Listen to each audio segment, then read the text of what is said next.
video. In today's video, we are going to learn about the Log4J vulnerability. As some of you might know, this was a vulnerability that was uh, made public in 2021, and a lot of systems were exploited through this vulnerability, and a lot of chaos was observed. So in today's video, we're going to learn about what it was, how to detect whether a system is vulnerable, and then how to exploit or do the POC. So Log4j is part of a Apache logging services, an open source service effort within the Apache Software Foundation. Uh, it was released back in 1999. It is usually deployed as a software library within an application or Java service.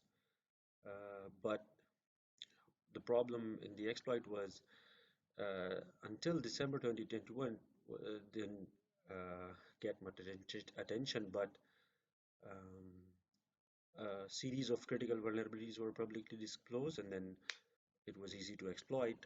That's why it became very common, and the Java naming and directory interface was the root cause of the exploit. So the CVE number it was assigned was CVE 20214428, and was first reported to Apache by Chen Zhuan of Alibaba Cloud Security in November 2021, and then the fix was issued in December, and then it was made public. So the problem was that it was a remote code execution vulnerability, which means that if it is exploited, not just data can be exfiltrated, but complete, you know, access of a machine or a server can be, uh, achieved through this vulnerability. So that is why it was such a big problem. Now let's see how to detect and try to exploit it. So we have logged into our Kali system. So first of all, we are going to, let's say we are testing a system. The first thing obviously is we are going to check if a server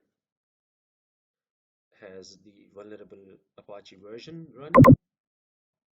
So for example, in our case, let us run nmap and find out if that's the case.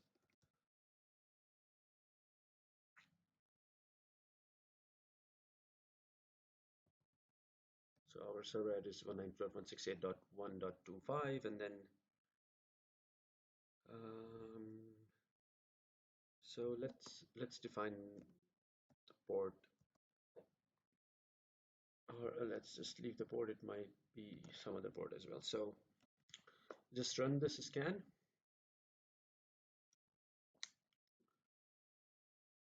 Oh, I think I made a mistake there.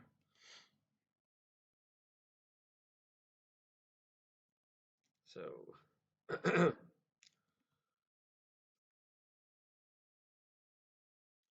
so it'll take a couple of minutes.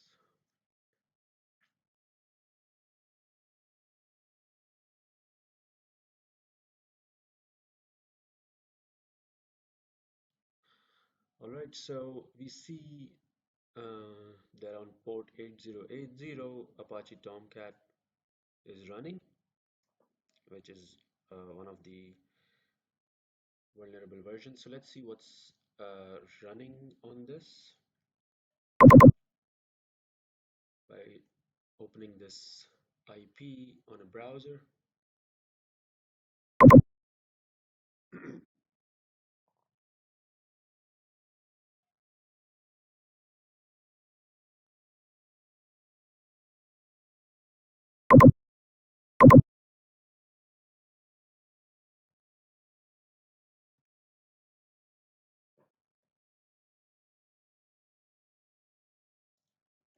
Let's specify the port as well, just in case.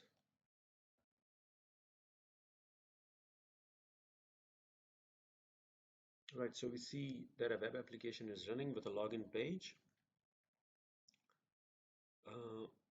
So we need to further find out if this server has a Log4j vulnerability. And the way to do is that, as we were discussing earlier, that the vulnerability was through Java naming and directory interface. So let us see if that exists. And in order to check that, what we will do is we will fire up Netcat and open a listener.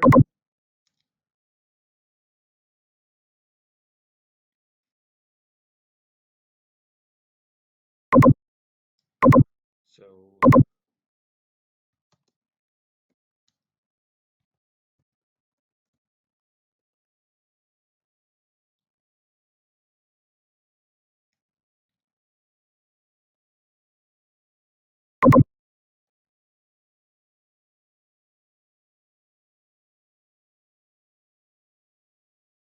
so we have a listener on port 4444, and now on the web application, what we'll do is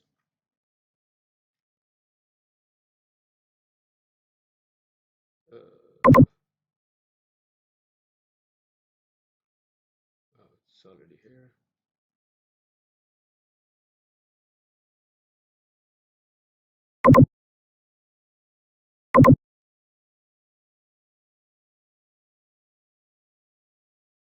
All right, so in the username field,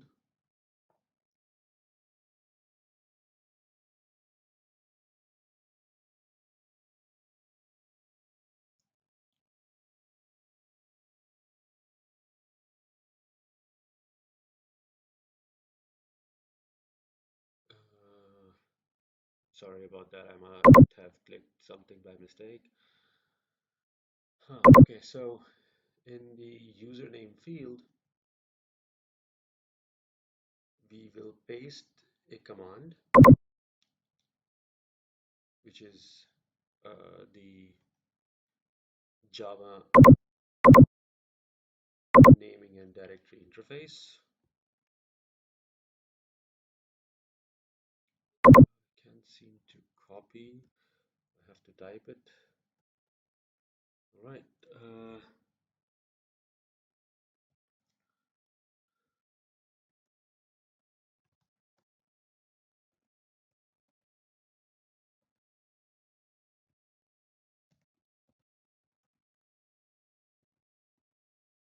So my IP is 192.168.1.50, on which I have a listener on port 4444.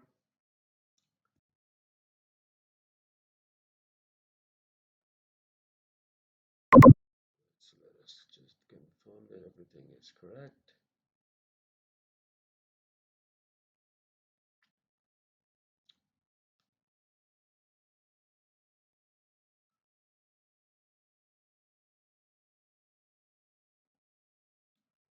Okay, so let's see what happens.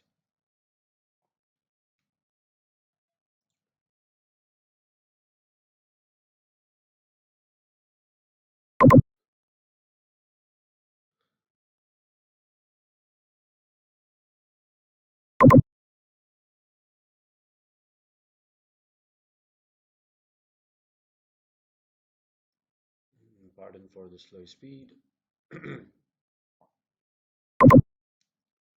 I'm hoping that we have something on the listener.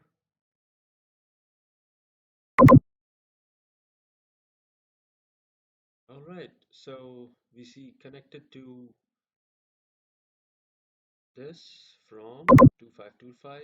So we have confirmed that the GNDI vulnerability exists. So now we have confirmed that this particular server is vulnerable